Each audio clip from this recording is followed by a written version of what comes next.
مولاي صل وسلم دائما ابدا على اعوذ باللہ من الشیطان الرجیم، بسم اللہ الرحمن الرحیم۔ نعت علی، نعت علی کیا ہے، کس طرح ہے، یہ بات تو میں انشاءاللہ اس ویڈیو میں کروں گا، مگر اس سے سب سے پہلے میں یہاں پر ایک بات کرنا چاہتا ہوں تاکہ میرے بہن بھائیوں کا ٹائم ضائع نہ ہو۔ بھائیوں، یہ ویڈیو جو میں اس وقت بنا رہا ہوں، یہ مجھے بھی نہیں پتا کہ کتنی لمبی ہوگی، 10 منٹ کی ہو سکتی ہے، 15 کی، 20 کی۔ تو میرے جو بھائی بہت جلدی میں ہیں، انہیں چاہیے کہ میری اس ویڈیو کو یہیں پر چھوڑ دیں، کیونکہ شاید آپ زیادہ ویڈیو نہ دیکھ سکیں، کیونکہ میں اس بارے میں مکمل تفصیل سے بات کروں گا۔ بہت ساری ایسی باتیں ہیں نعت علی کے بارے میں جو غلط ہیں، جو صحیح ہیں، اور میں یہ ویڈیو کیوں بنا رہا ہوں، یہ سارا کچھ کوشش کروں گا کہ ایک ہی ویڈیو میں ساری باتیں کلیئر کر سکوں۔ تو اصل میں ہوا یہ کہ آج سے مجھے 2 دن ہو گئے میں نے کوئی نیو ویڈیو اپلوڈ نہیں کی۔ میرے پاس 15 فوائد تھے جو نعت علی کے ہیں، جن کی 15 ویڈیوز بنتی ہیں، تو میں نے سوچا کہ میں پہلے ان فوائد کو شیئر کرتا ہوں جو کہ پوری ایک سیریز ہوگی۔ مگر جب میں شیئر کرنے لگا تو میری عادت ہے، میں ہر چیز کو چیک کرتا ہوں لازمی۔ تو میں نے نعت علی کو جب چیک کیا آن لائن، مجھے بہت ساری ایسی ویڈیوز ملیں جن کے اندر مختلف قسم کی باتیں لکھی ہوئی تھیں، کی گئیں۔ تو میں نے محسوس کیا کہ ان ویڈیوز سے شاید میں کوئی غلط بات نہ کر دوں۔ تو سب سے پہلے میں نے سرچ کیا، کچھ میرا علم تھا، کچھ سرچ کیا، کافی کچھ ملا، تو سب سے پہلے میں وہ شیئر کر دوں۔ سب سے پہلی بات نعت علی کے بارے میں، جو سب سے زیادہ ہمارے شیعہ حضرات نے پھیلائی ہوئی ہے اور اب سنیوں میں بھی موجود ہے، کہ نعت علی اللہ تعالیٰ کی طرف سے بھیجا گیا اور خیبر کے مقام پر آیا۔ میں یہ بات تھوڑی سی مختصر کروں گا کیونکہ زیادہ تر لوگوں نے سنی ہوئی ہے۔ تو سب سے پہلی بات، یہ بات غلط ہے اور جھوٹ ہے۔ نعت علی 9ویں ہجری سے پہلے نہ کسی نے سنا، نہ کسی نے پڑھا، نہ کسی کتاب میں موجود ہے، کسی جگہ پر موجود نہیں ہے۔ اس لیے یہ بات یہیں پر غلط ہو جاتی ہے کہ اس وقت میں آیا۔ تو بہت ساری ویڈیوز میں یہ بات کی گئی ہے، مکمل کہانی بنا کر سنا دی گئی ہے۔ تو سب سے پہلے یہ بتا دوں کہ یہ بات غلط ہے۔ اب نعت علی ہے کیا، اس کا جواب مکمل موجود نہیں ہے آن لائن کے اندر۔ میں نے بہت سرچ کی مگر اس کا جواب مجھے نہیں ملا۔ تو میں تھوڑا سا آپ لوگوں کو تفصیل سے بتا دوں۔ نعت علی اشعار میں سے بنا ہوا ہے، شعر ہے، اور اس کو ہم کہتے ہیں ربائی۔ یہ عملیات کے سلسلے میں آتا ہے، اور عملیات کے سلسلے میں بہت زیادہ ربائی جو ہوتی ہے وہ بہت زیادہ طاقت رکھتی ہے۔ جیسے میرے زیادہ تر کچھ عملیات ہیں وہ بھی ربائی پر ہیں۔ تو ان کو جب ہم شعروں کو یا ان چیزوں کو جوڑ کر ایک ترتیب سے مدد مانگتے ہیں تو یہ بہت زیادہ کام کرتے ہیں۔ تو یہ ایک عامل کا بنایا ہوا تحفہ ہے، جس تحفے کے ذریعے لوگوں کو ہزاروں طریقے سے فائدے ملے ہیں۔ اب نعت علی پڑھا کیوں جاتا ہے اور اس سے فائدہ کیوں ہوتا ہے؟ سب سے پہلی بات، فائدہ اس طرح ہوتا ہے کہ جیسے ایک مثال دے رہا ہوں، ہم کسی آدمی کو اگر آواز دیتے ہیں تو اس آدمی کو آواز دی ہم لوگوں نے، میں مثال دے دیتا ہوں، کاشف نام ہے کسی کا، تو میں نے کہا کاشف، تو وہ کاشف میری بات شاید سنے یا نہ سنے۔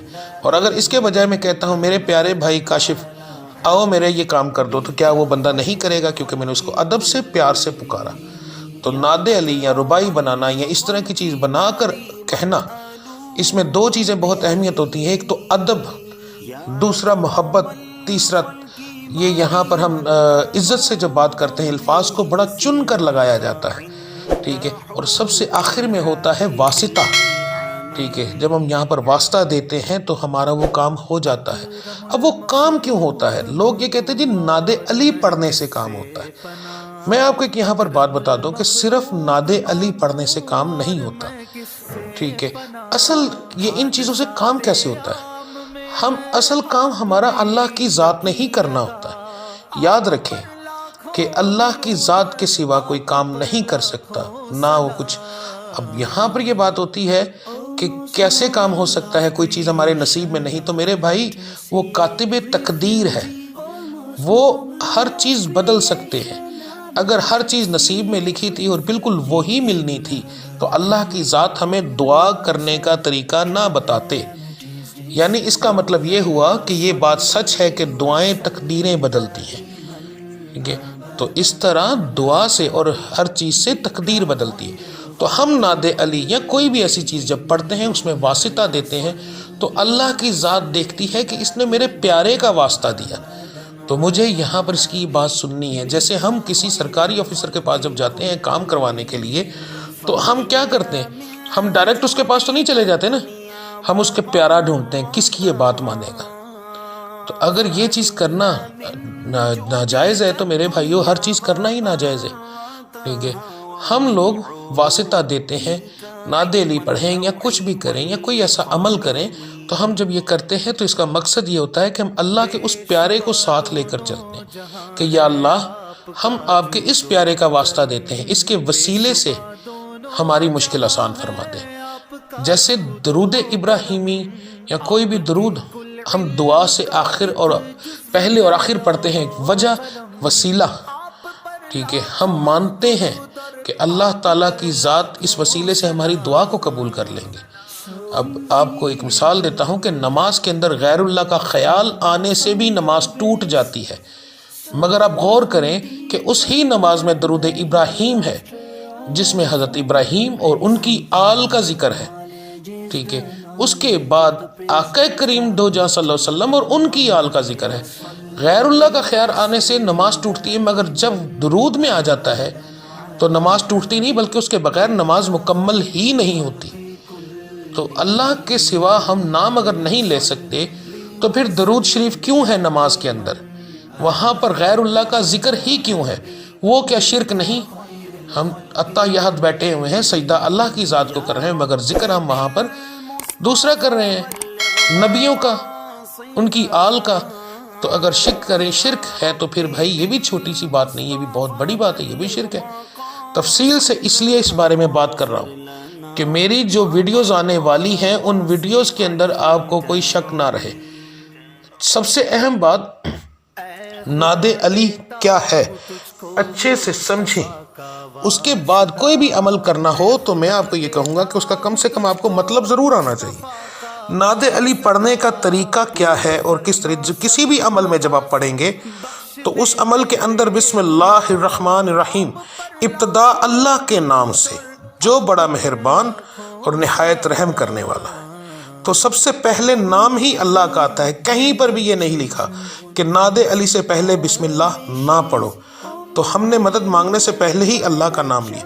نعت علی مظہر العجائبی، عجائب خدا کے جلوہ بردار حضرت علی ابن ابی طالب، ٹھیک ہے؟ تجدہ اون لکا فی النوائب کل ہم و غم سینجلی، ٹھیک ہے؟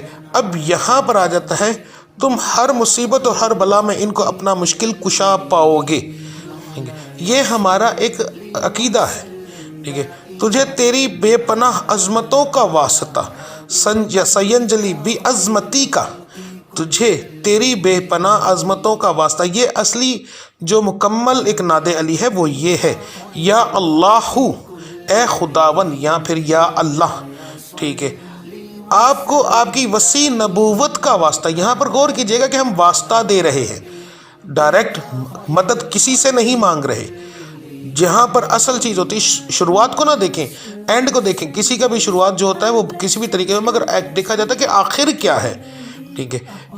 یہاں پر سب سے پہلے تجھے تیری بے پناہ عظمتوں کا واسطہ یا اللہ، ٹھیک ہے؟ دوسری لائن آ جاتی ہے، آپ کو آپ کی وسیع نبوت کا واسطہ اے محمد صلی اللہ علیہ وآلہ وسلم۔ دو باتیں، ٹھیک ہے؟ یہاں پر آ جاتا ہے بھی نبوتی کا یا محمد، ٹھیک ہے؟ بھی ولایتی کا یا علیو یا علیو یا علیو، ٹھیک ہے؟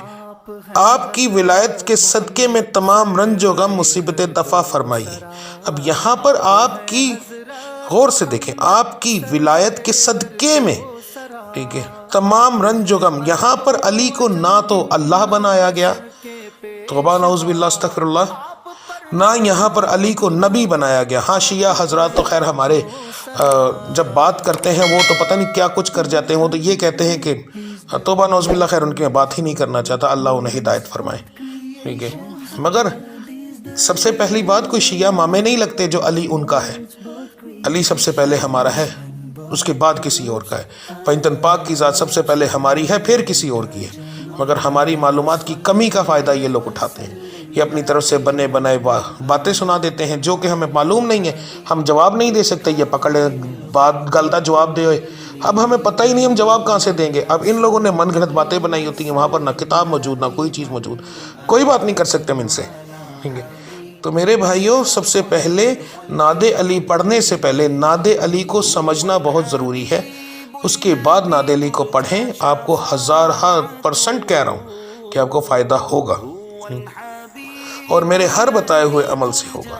تو نعت علی کیا ہے میں نے آپ کو پہلے بتا دیا۔ حضرت علی کرم اللہ وجہ سے آپ، اب ہم یہاں پر مجھے یہ بات آ گئی، حضرت علی کرم اللہ وجہ، ٹھیک ہے، ہم لوگ پڑھتے ہیں کرم اللہ وجہ کہ اللہ کے کرم کرنے کی وجہ، ٹھیک ہے۔ اب یہ کیوں پھر بڑھا جاتا ہے؟ اللہ تو ویسے بھی کرم کرتے ہیں، پھر علی کرم کرنے کی وجہ کیوں ہوئے؟ اصل مقصد یہ نہیں ہوتا، یہ ہم لوگ لکیر فقیر بن چکے ہیں اور بال کی کھال ادھاڑتے ہیں۔ اللہ کے بندو دیکھو، ہر انسان کا اپنا اپنا ایک مقام ہے۔ دنیا کے اندر بھی ایک آفیسر بیٹھا ہے، اس کے نیچے ایک آفیسر ہے، اس کے نیچے آفیسر ہے، ہر بندہ اپنا اپنا کام کرتا ہے۔